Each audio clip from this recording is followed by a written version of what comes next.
Good morning छात्रों। आज अपन पढ़ेंगे अध्याय नंबर 14। अध्याय नंबर 14 सांख्यिकी।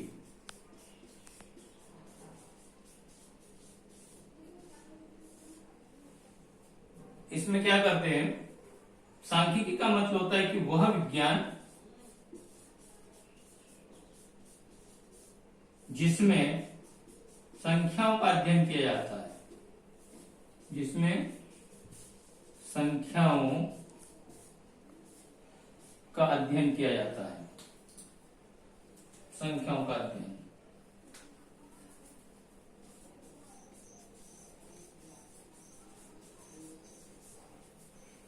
किया जाता है, इसे हम सांख्यिकी कहते हैं। अब सांख्यिकी दो प्रकार की होती है, एक वचन सांख्यिकी और दूसरी होती है बहुवचन सांख्यिकी। एक वचन सांख्यिकी का मतलब भी मैं बताऊंगा आपको और बहुवचन का भी मतलब बताऊंगा, लेकिन उसके पहले मैं आपको आंकड़े बताता हूं कि आंकड़े मतलब क्या। आंकड़े दो प्रकार के होते हैं, अवर्गीकृत आंकड़े और वर्गीकृत आंकड़े।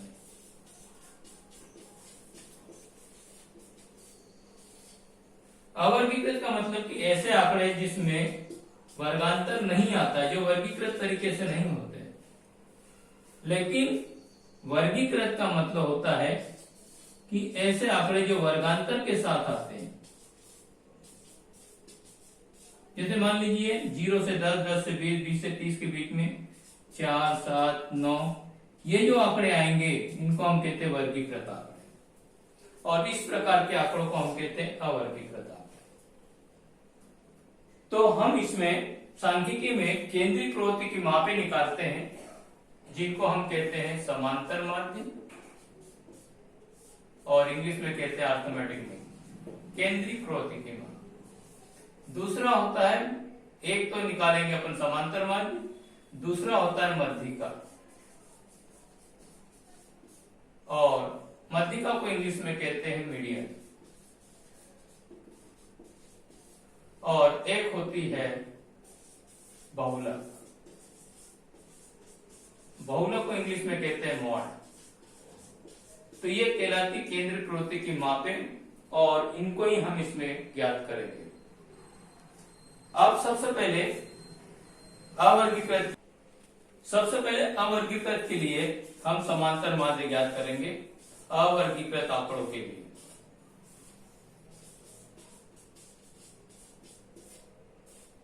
इसमें क्या होता है कि समांतर माध्य ज्ञात करने का एक सूत्र होता है, x1 plus x2 plus x3 plus dash dash dash xn upon n। इसको हम दूसरे प्रकार से लिख सकते हैं, सिग्मा xn अपॉन n, या फिर इसको ऐसा भी लिख सकते हैं, प्रेक्षणों का कुल योग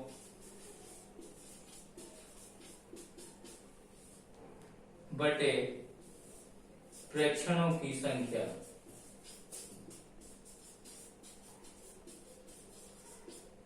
तो ये सूत्र है अवर्गीकृत आंकड़ों का के लिए समांतर माध्य ज्ञात करने का। क्योंकि हम इसको औसत भी कहते हैं, तो औसत भी निकाल सकते हैं।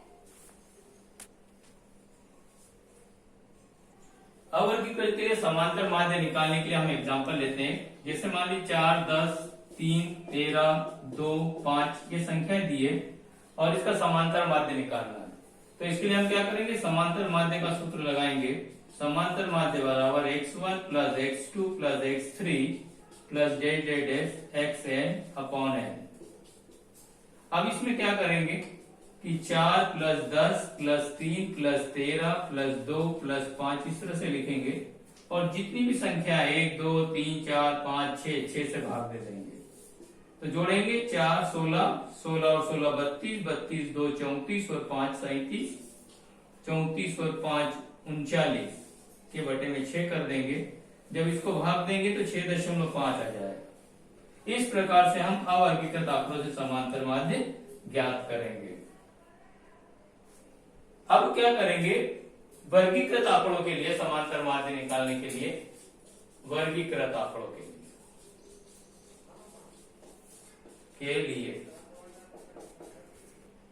वर्गीकृत आंकड़ों के लिए समांतर माध्य ज्ञात करने की दो विधियां होती है।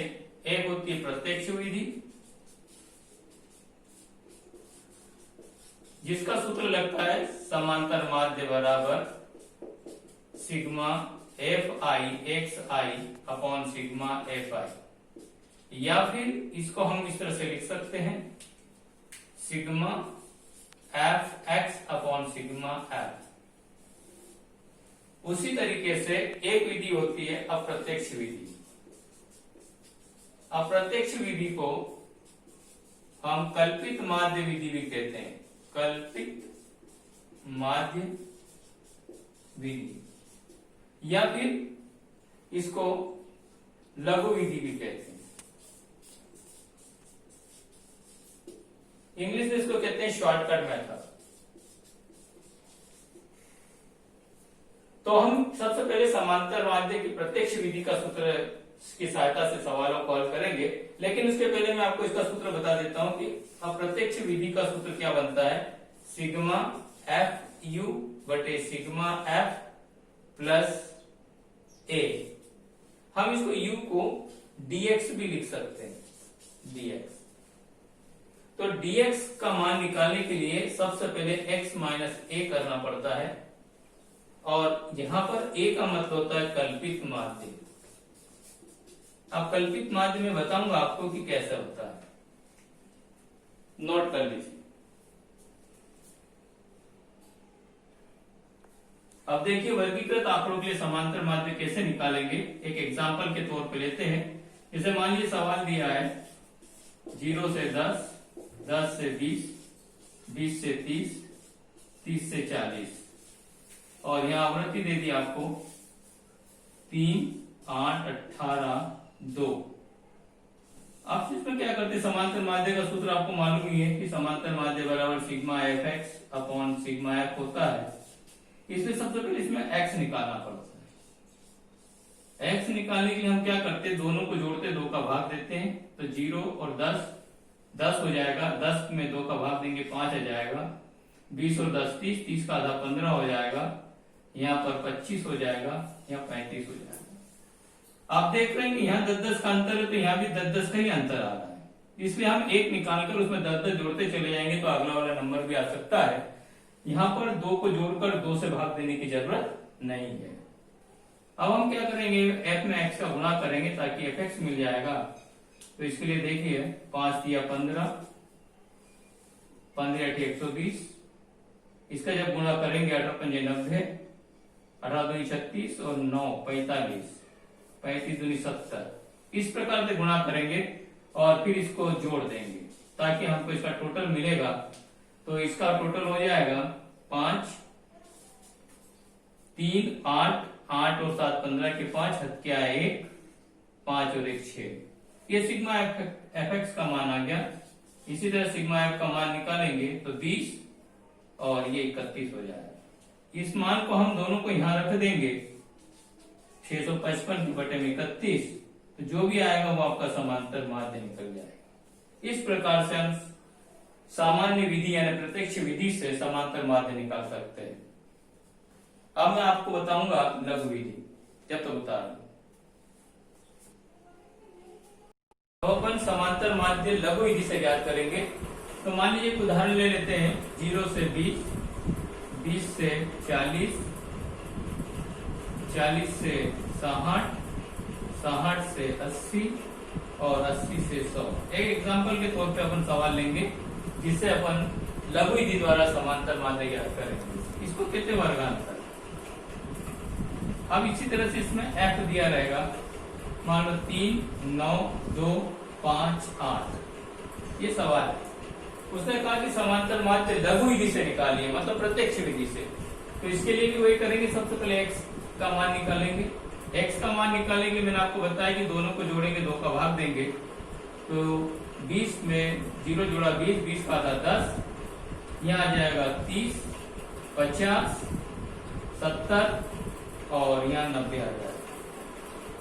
सबसे पहले अपन क्या करते हैं, समांतर माध्य का सूत्र लिख लेते हैं। समांतर माध्य बराबर सिग्मा एफ डी एक्स के बटे में सिग्मा एफ प्लस ए। चूंकि ए क्या है, तो ए कल्पित माध्य है जो हम x में से चुना जाता है।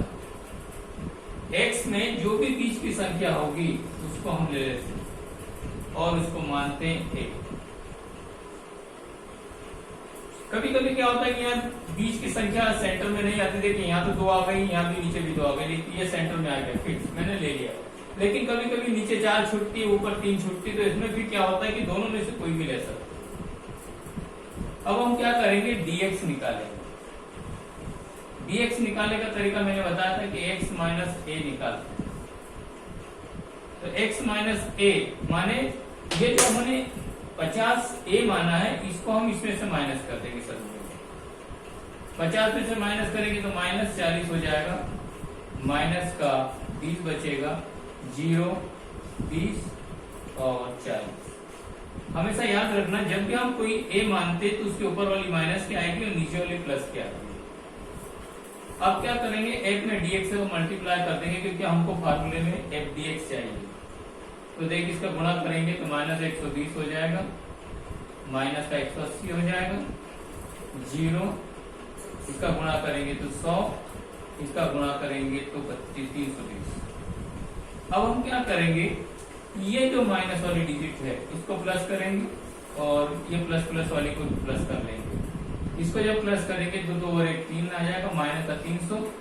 इसको जब प्लस करेंगे तो 420 आ जाएगा। अब ये प्लस की, ये माइनस की, तो फिर इसको प्लस माइनस कर देंगे ताकि हमको एफ डी एक्स मिल जाए। 300, 420 में से 300 गया तो 80 बचेगा। इस प्रकार से सिग्मा एफ डी एक्स आ जाएगा। वैसे ही सिग्मा एफ का मान निकालेंगे जो पिछले क्वेश्चन में भी निकाला था। 12, 2 14, 14 और 5 19, 19 और 8 27 ये आ गया। और ये तो आपके पास है, बस आप फार्मूले में मान रख दीजिए। फार्मूले में मान रखने के लिए देखिए 80 प्लस बक्के बटे में 27 आ जाएगा, प्लस ए की जगह रख देंगे 50। जब हम इसको भाग देंगे तो भाग देने पर मान लीजिए यहाँ पर आया 2.9 करीब आएगा, प्लस 50, इसको जोड़ देंगे तो 52.9 ये आपका समांतर माध्य आ जाएगा। इस प्रकार से हम लघु विधि द्वारा समांतर माध्य ज्ञात करते हैं और इसी को लघु विधि कहते हैं। नोट कर लीजिए। अब मैं मध्यिका के बारे में बताऊंगा। देखिए मध्यिका भी अवर्गीकृत आंकड़ों से निकालने का तरीका अलग होता है और वर्गीकृत से अलग होता है। अवर्गीकृत से मान लीजिए कि सवाल दिए 4, 5, 10, 3, 8, 18, तो इसके लिए समांतर माध्य मध्यिका जब निकाली जाती है, मध्यिका, तो इसके लिए सूत्र बनता है n/2 या फिर n+1/2। n यहां पर जो है क्या है, पदों की संख्या। चूंकि n/2 जो है कब लगाया जाता है, जब n सम, और n+1/2 कब लगाया जाता है, जब n विषम हो। जैसे मान लीजिए ये सवाल है 4, 5, 10, 3, 8, 18, तो इसमें क्या करेंगे, सबसे पहले तो संख्याओं को बढ़ते क्रम में लिखेंगे। तो 3, 4, 5, 8, 10, 18 यहां लिख देंगे बढ़ते क्रम में। अब क्या करेंगे, nवां पद निकाला जाता है सबसे पहले। nवां पद बराबर n/2 लगाएंगे। क्यों, क्योंकि यहाँ पर 1, 2, 3, 4, 5, 6 पद है, तो 6 के बटे में 2 आ जाएगा, 2 3 6।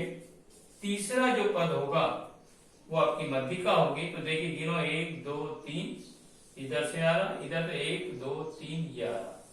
चूंकि इधर से 5 आ रहा, इधर से 8 आ रहा, इसलिए मध्यिका हम डिसाइड नहीं कर पा रहे, इसलिए क्या करेंगे, इन दोनों को फिर जोड़ देंगे और 2 का भाग देंगे। तो 13 के बटे में 2 आ जाएगा, 6.5 आपकी मध्यिका आ जाती है। तो ये सम पदों के लिए है। मान लीजिए विषम पद आ जाते कि जैसे देखिए 7, 8, 18, 2, 20 इस तरह के पद आ जाते, तो काम मेथड अपनी वही है, विधि वही है। सबसे पहले बढ़ते क्रम में लिखेंगे, क्या लिखेंगे 2, 7, 8, 18, 20। उसके बाद आप ये वाला सूत्र लगाएंगे n+1/2 वाला, क्यों? क्योंकि हमारे पास पदों की संख्या विषम है इसलिए। तो नोट कर लीजिए, फिर मैं बताता हूं। बढ़ते क्रम में लिखने के बाद हम क्या करेंगे, nवां पद निकालेंगे। तो nवां पद is equal to n+1/2 formula लगाएंगे और n का मान रख देंगे। जैसे मान लीजिए n का मान है कितना आएगा, 1, 2, 3, 4, 5, तो 5+1/2 हो जाएगा 6/2। फिर तीसरा पद जो है आपका मध्यिका आ जाएगा। तो तीसरा पद हम देखेंगे 1, 2, 3, ये इधर से गिनने पर 1, 2, 3 वही आएगा, इसलिए जो मध्यिका है वो हमारी इस बार 8 आ जाएगी। तो सम पदों के लिए ऐसा निकाला जाता है, विषम पदों के लिए इस तरह से निकालते हैं।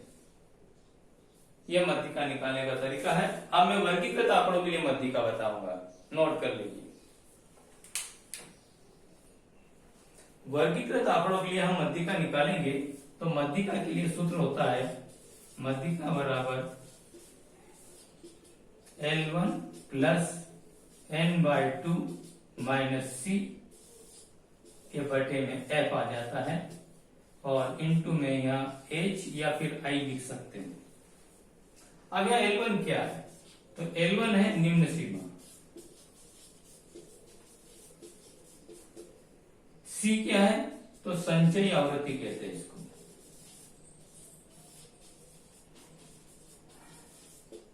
F आवृत्ति हो जाती है, H का मतलब L2 - L1 यानी निम्न सीमा माइनस उच्च सीमा या उच्च सीमा माइनस निम्न सीमा। n/2 हम निकालेंगे, वो मैं बताऊंगा आपको। तो सबसे पहले एक एग्जांपल के तौर पे अपन लेते हैं। जैसे मान लीजिए एक सवाल लिया 0 से 10, 10 से 20, 20 से 30, 30 से 40। f ले लिया 3, 8, 18, 2। अब इसके लिए सबसे पहले हम c निकालते हैं। c निकालते समय सबसे पहले हम क्या करते हैं, 3 ऐसा कैसे लेते हैं, 3 में 8 को जोड़ेंगे तो 11 हो जाएगा, 11 में 18 जोड़ेंगे 29 हो जाएगा, 29 में जो जोड़ेंगे तो 31 हो जाता है। इस प्रकार से c निकालते माने संचय आवृत्ति। इसमें इसको हम n मानते हैं ताकि n/2 सबसे पहले निकलता है, तो 31/2 यानी यह आ जाएगा 15.5। इस प्रकार से यहाँ जिस तरह से अपन n/2 निकालने की बात बताई थी मैंने, वो ऐसे निकले जाते। अब n/2 निकालने के बाद देखते हैं कि 15.5 यहाँ कहाँ है, c में कहीं दिख रहा है क्या आपको? नहीं। तो उससे बड़ी संख्या फिर लेंगे। जब 15.5 नहीं है तो उससे बड़ी संख्या हमारे पास 29 है c के अंदर, उसको अंडरलाइन कर लेंगे, जिससे क्या होगा कि ये c कहलाएगी ऊपर वाली, ये f कहलाता है और ये L1 कहलाता है। अब मान रखिए इसके अंदर, तो मध्यिका बराबर L1 की जगह हम 20 रख देंगे, n/2 का मान हमारे पास 15.5 है, c का मान ये 11 है, f का मान हम ये लेंगे 18 और h का मान इन दोनों सीमाओं का अंतर L2 - L1 माने 10। बस 20 प्लस इसमें से इसको माइनस करेंगे तो 4.5 आ जाएगा, उसमें 10 का गुणा करेंगे और फिर 18 का भाग दे देंगे। क्योंकि दशमलव हटा दीजिए, यहाँ से एक शून्य लगा दो, ये जी कट जाएगा, 9 दूनी 18, 9 पंजे 45, तो 20 प्लस 5/2। और अगर हम इसको लेंगे तो 20 प्लस 2.5 बचेगा। और अब बहुलक के बारे में बात करेंगे। अवर्गीकृत आंकड़ों के लिए बहुलक निकालना बहुत इजी होता है। आंकड़ों के लिए इसके लिए क्या करते हैं, जैसे कोई भी संख्या जो ज्यादा बार रिपीट होती है, 4, 8, 2, 4, तो उसको बहुलक माना जाता है। जैसे देखिए यहाँ पर 4 3 बार आ रहा है, इसलिए हमारा जो बहुलक हो जाता है इसके अंदर वो कहलाता है 4। जो आवृत्ति जितनी ज्यादा बार रिपीट होती है उसको हम उसके बहुलक मान लेते हैं। पर वर्गीकृत आंकड़ों के लिए वर्गीकृत आंकड़ों के लिए थोड़ा सा सूत्र जो है कठिन होता है। मॉड निकालना है बहुलक के लिए, बहुलक, इसके लिए फॉर्मूला बनता है L1 plus F0 minus F1 into H upon 2 F0 minus F1 minus F2। ये सूत्र लगाया जाता है। अब यहाँ L1 का मतलब वही होता है निम्न सीमा, F0 का मतलब होता है मुख्य आवृत्ति, F1 का मतलब होता है ऊपर की आवृत्ति और F2 का मतलब होता है नीचे की आवृत्ति। अब ये मैं बताऊंगा आपको जब मैं सवाल कराऊंगा कि कहाँ नीचे होता है, कहाँ ऊपर, कौन सी आवृत्ति होती है, वो मैं बताऊंगा। अब वर्गीकृत के लिए देखिए बहुलक निकालते समय वर्गीकृत आंकड़ों का एक अपन ले लेते उदाहरण, 0 से 10, 10 से 20, 20 से 30, 30 से 40। और जिसे मान लीजिए इसमें F दे रखा है 7, 9, 17, 2, ये वर्ग है और ये आवृत्ति है। तो इसमें क्या करते हैं, सबसे पहले बड़ी आवृत्ति देखी जाती है कि कौन सी है।